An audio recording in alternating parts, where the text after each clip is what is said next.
I need you to stay with me for this one, because this is the kind of story that sounds like something you would see in a movie, except it happened to me on the most important day of my life, in a church full of people I loved, with flowers and music and a white dress and everything, that is supposed to make a day unforgettable for the right reasons.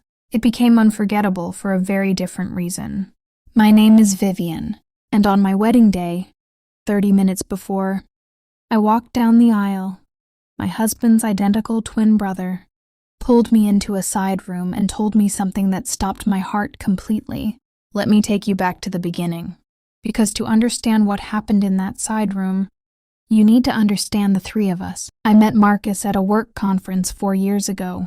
Confident, charming, the kind of man who walks into a room and immediately becomes the center of it. We dated for 2 years before he proposed. I said yes without hesitation.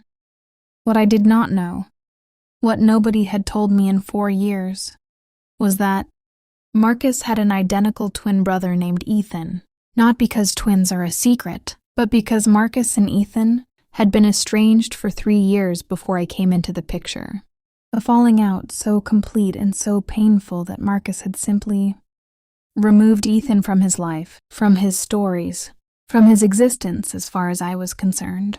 I had never met Ethan, had barely heard his name, until the morning of my wedding. I was in the bridal suite, 30 minutes from walking down the aisle, when there was a knock on the door. My bridesmaids opened it. A man was standing in the doorway. He looked exactly like my husband, except for his eyes. His eyes were different, not in color. They were the same deep brown as Marcus's, but in expression, where Marcus's eyes had always been warm and certain, this man's eyes were something else, something that looked uncomfortably like guilt. "Are you Vivian?" he asked. "Yes," I said. "My name is Ethan," he said. "I'm Marcus's brother, and I need to speak with you privately, right now, before this wedding happens. If your heart just stopped, subscribe to this channel right now, because what Ethan told me in that room changed everything I thought I knew, and I need you to stay with me until the end." My bridesmaids did not want to leave. I made them. Ethan and I stood in that side room, me in my wedding dress, him in a suit that looked like it had been put on in a hurry, and he told me everything. Marcus had been engaged before. 2 years before he met me, a woman named Sophia, someone Ethan had known well, someone he had considered a friend. The engagement had ended, Marcus had told everyone, because Sophia had been unfaithful. That was the story. That was what the entire family believed. That was what had been quietly accepted and never questioned. Except Ethan had known Sophia, and Ethan had watched what actually happened. She wasn't unfaithful, Ethan said. He told everyone she was because she found out something about him and she left. And when she left, he needed a reason that made him the victim. I stood very still. "What did she find out?" I asked. Ethan looked at me for a long moment, like someone choosing finally to put down something very heavy, that he had been lying to her for 2 years about money, significant money, debts she didn't know existed, financial decisions made in both their names without her knowledge. The room was very quiet. "Why are you telling me this?" I said. "Today, 30 minutes before, because I tried to tell you before," he said. "I called Marcus 3 months ago when I found out he was getting married again. I told him to tell you himself. He told me he had. He told me you knew everything and had chosen to stay." "I knew nothing," I said. "I know," Ethan said. "I figured that out when I got the wedding invitation last week. He invited me, I think because he thought I wouldn't come. I almost didn't." He reached into his jacket pocket and placed something on the small table between us. "Documents, printed, organized, dated. I'm not asking you to do anything," he said. "I'm just making sure you have the same information Sophia didn't have. What you do with it is completely your choice." He walked out. I stood in that room in my wedding dress for a very long time. Outside the door, I could hear music beginning, the quiet shuffling of a room full of people finding their seats. My bridesmaids knocking softly, asking if I was ready, and I was looking at documents that told a story about the man I was about to marry that I had never been told. "If you are still with me, please share this right now. Someone needs to hear this story. Subscribe to this channel.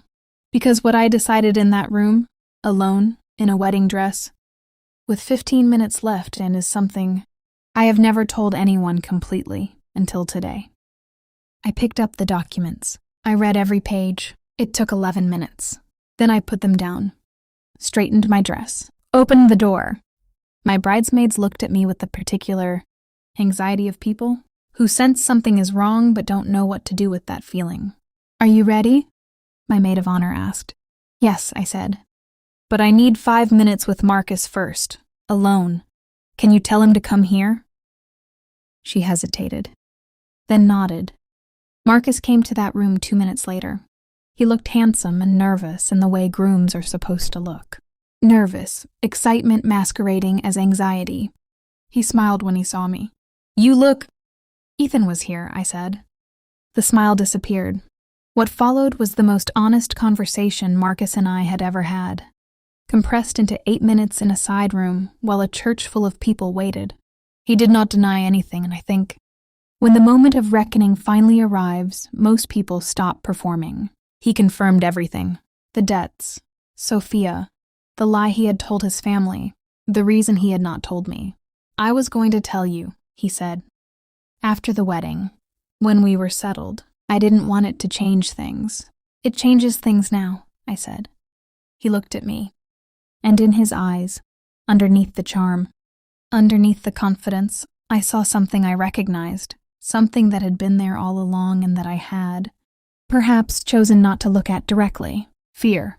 The particular fear of someone who has built everything on a foundation they know is not solid. I made my decision. I walked out of that side room, down the corridor, through the doors at the back of the church, and I kept walking. Not dramatically, not with tears or a scene. I simply walked, past the doors, past the waiting cars, down the street to a bench in a small park, 2 blocks away where I sat down in my wedding dress and called my mother. She answered on the first ring. "Mom," I said, "I need you to come get me. I'm not getting married today." There was a pause. "Where are you?" she said. No questions. No panic, just, "Where are you?" That is what love sounds like. The aftermath was complicated. Of course it was complicated. A church full of people, a reception venue, deposits and arrangements, and the particular social machinery of a canceled wedding grinding to a halt. I handled it, all of it, with more calm than I had expected. Ethan called me 3 weeks later, quiet, careful. He said he was sorry for the way everything had happened. He said he had not wanted to cause pain, only to prevent a larger one. "You didn't cause it," I said. "You just made sure I had the information I needed." Marcus, I heard through people we had shared, eventually told his family the truth. Not willingly, but the truth has a way of finding the surface eventually, regardless of how carefully it has been buried. I am not married. I live in a small apartment with good light and a garden I tend on weekends. I am not closed to love. I am simply more careful now about what I choose to look at directly. Here is what a wedding dress and a side room and an identical twin taught me. The truth you are not told is not your fault, but once you have it, what you do with it is entirely your responsibility. And walking away from something that isn't right is not failure. It is the most courageous thing you can do in a white dress with a church full of people waiting. My husband's twin brother told me the truth on my wedding day. I walked out of that church, and I have never once looked back. If this story reached something in you, please share it right now with someone who needs to hear it. Subscribe to this channel for stories like this one every week, and leave a comment. Have you ever received information that changed everything at the worst possible moment? I want to hear your story. I am always listening.